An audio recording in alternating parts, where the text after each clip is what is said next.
Welcome to Sovereign Reality with Natalie, a podcast for women done playing small. I'm Natalie, metaphysical guide and metaphorical keeper of the flame.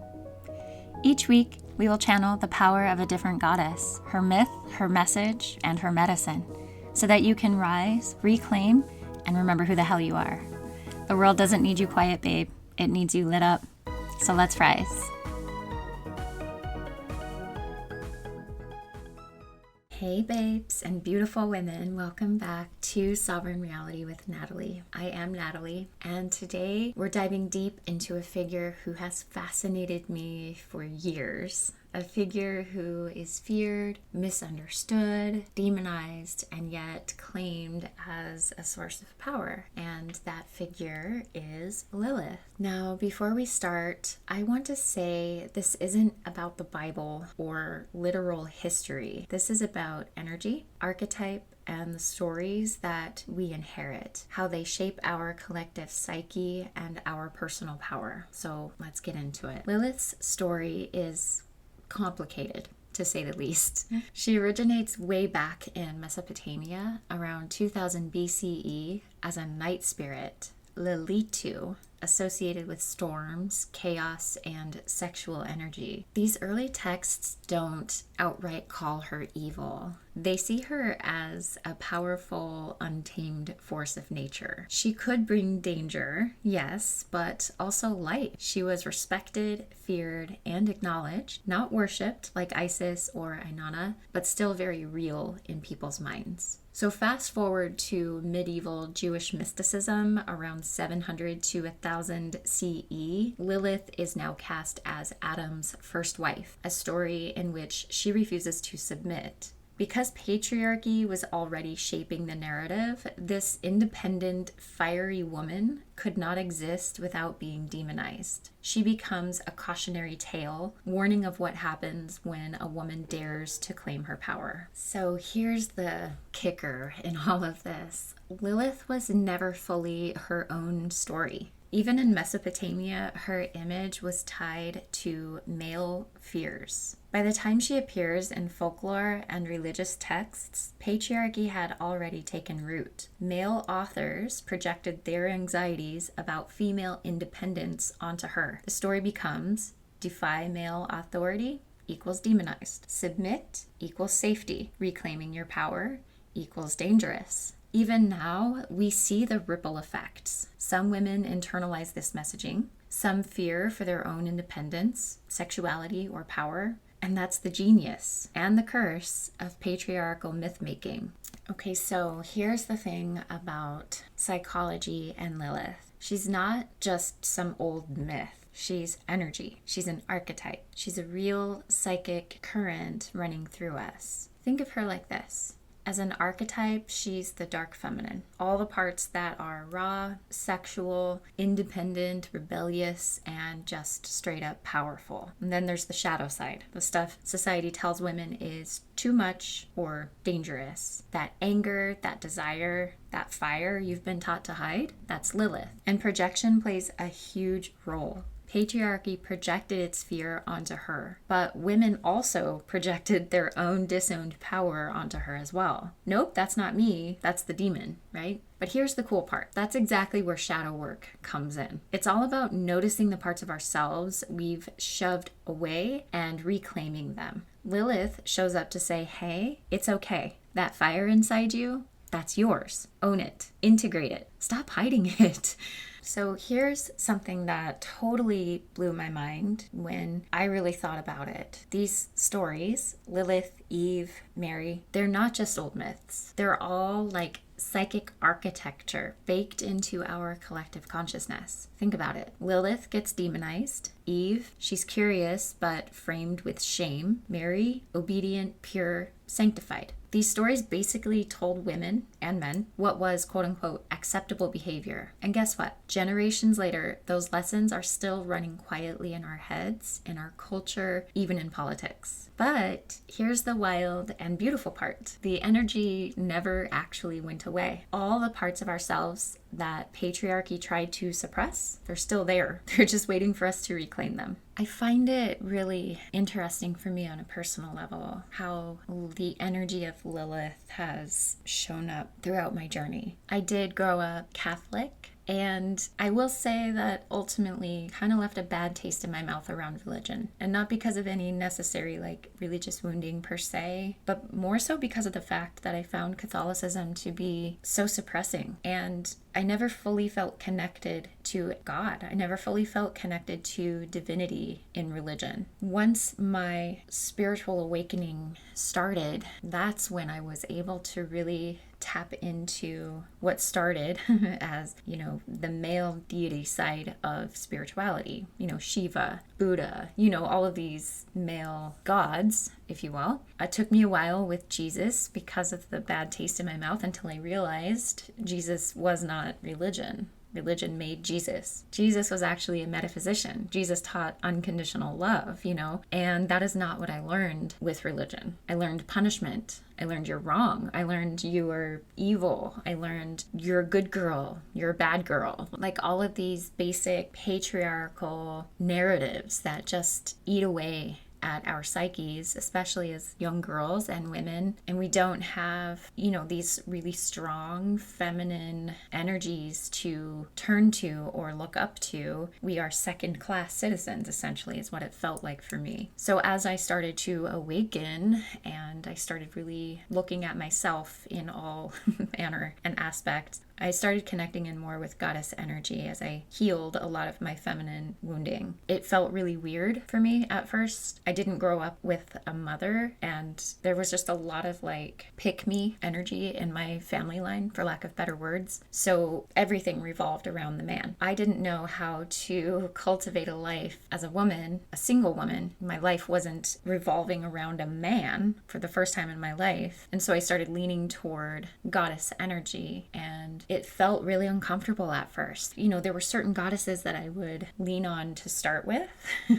the quote-unquote safe goddesses, right? Like Kuan Yin and Mother Mary. And, of course I had to work through the Catholicism aspect there as well. But, there were certain goddesses that I felt comfortable with, and certain goddesses that I felt like I was so out of touch with. The darker goddesses came with time. For me, it started with Kali, and then I kind of started working with Isis a bit, although I don't fully see her as a dark goddess. And then slowly but surely, I started being introduced to more and more goddesses. I did some yoga training with Danielle Dulski. She's the author of Woman Most Wild. I think she has some other books as well. And that's when I first got in touch with Danu and Hecate and all of these goddesses that I hadn't really met before. And if anything, I'm still cultivating a relationship, especially with Danu and Hecate, but that's neither here nor there. If you're not used to your own darkness, Lilith can feel really scary. Those dark goddesses can feel really scary. Kali felt scary to me. Lilith felt scary to me. And I think that goes to show how patriarchy had baked itself into my own consciousness. And you might experience this as well within your own psyche, or you might see it in other people's, right? Where they think talking about goddesses or worshiping goddesses is blasphemy, and all of these insane things that patriarchy has basically baked into their consciousness as well. So one of the things about, spiritual awakening is that there is an energy that does get stirred up, and it is raw and it's untamed and it's wild. And I attributed my awakening, of course, to meeting what I would call my twin flame. He was a very high level soulmate, I will say that. I felt like an out of control wildfire. That is the best way that I can put it. I had just emotions I'd never felt before. It was just everything was intensified, and I was just, again, wild and uncontrollable. And I laugh at it now just because, gosh, I probably scared the daylights out of him, but oh well, right? Especially if he's not quite in touch with his own internalized patriarchal beliefs, right? If he's still wanting somebody more submissive, somebody quieter, somebody who just takes him at face value and takes him at his word. I don't do that, right? I see something, I say something. And a lot of times you're not going to like what I see or say. And that's just what is.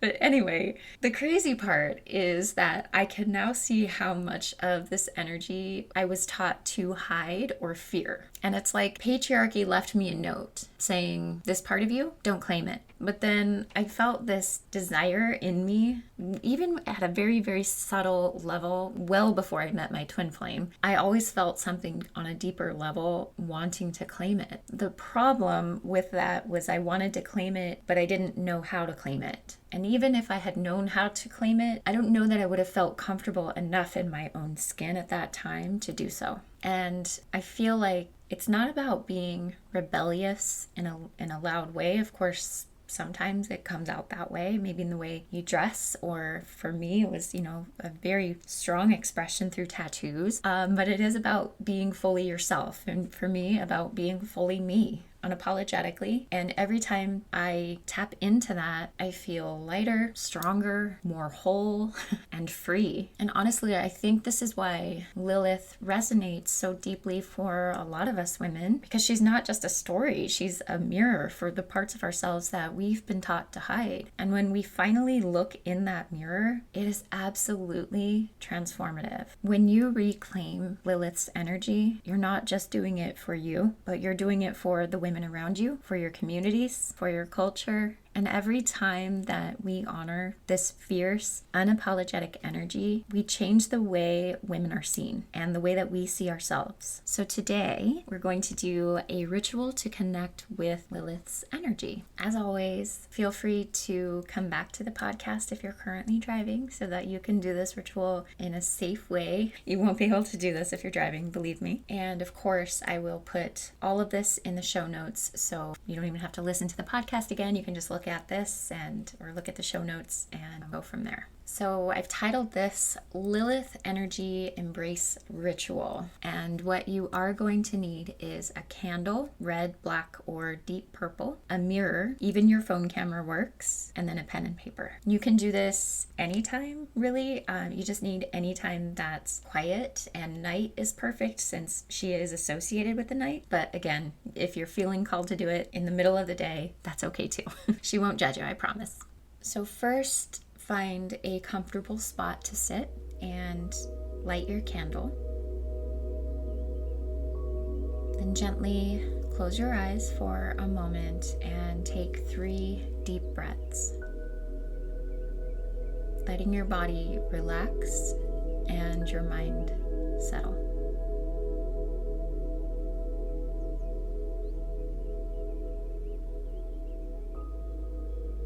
And calling in Lilith's energy. You can say this out loud or just in your head if you prefer. Lilith, wild, sovereign, untamed, I honor your power. I invite your energy to awaken within me.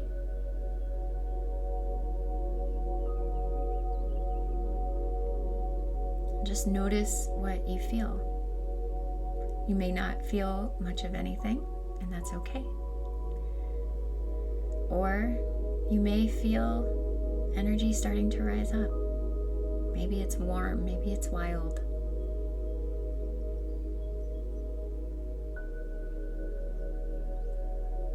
Either way, the intention has been set.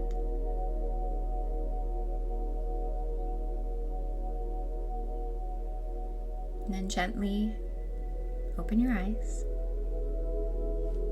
You're going to grab hold of your mirror or your phone, whatever you're using, and look at yourself in the mirror. Really, really look. This isn't about looking at yourself to judge yourself. This is about looking into your own eyes. Your eyes as you. Your soul living its life as you, experiencing life as you through your own eyes.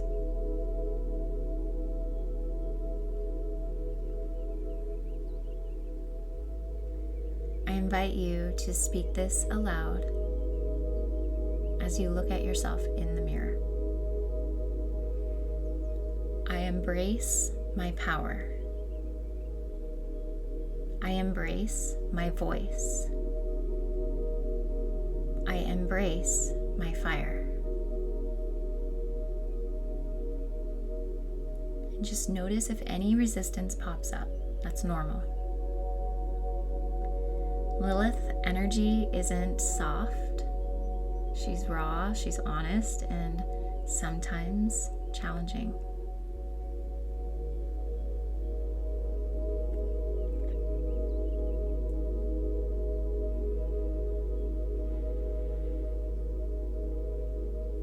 Next, we're going to take that piece of paper and jot down anything you've been taught to hide or suppress. That can be anything from anger, ambition, sexuality, your voice, whatever feels right. Just feel free to pause this while you write and come back to it, or do like a 5-minute free write. Just letting it all come out. Everything that needs to be said, everything that is begging for your attention, let it come up and let it come out. And once you have everything written down, we're going to read it aloud. Once you have read it aloud, you can do something symbolic here. So you can either burn it safely, okay, keyword there, safely, or bury it into the earth, or if you want to hold on to it, you can. I do recommend doing something with it though, but you're gonna fold it up or crumble it up, and as you either burn it or bury it, I invite you to say the following aloud or to yourself. This is me. This is my power. I reclaim it now. Finally, we're going to close the ritual with 3 more deep breaths and thanking Lilith. So you're welcome again to say this after me, or allow me to say it on your behalf, or you can say it in your head. Thank you, Lilith, for reminding me of my sovereignty.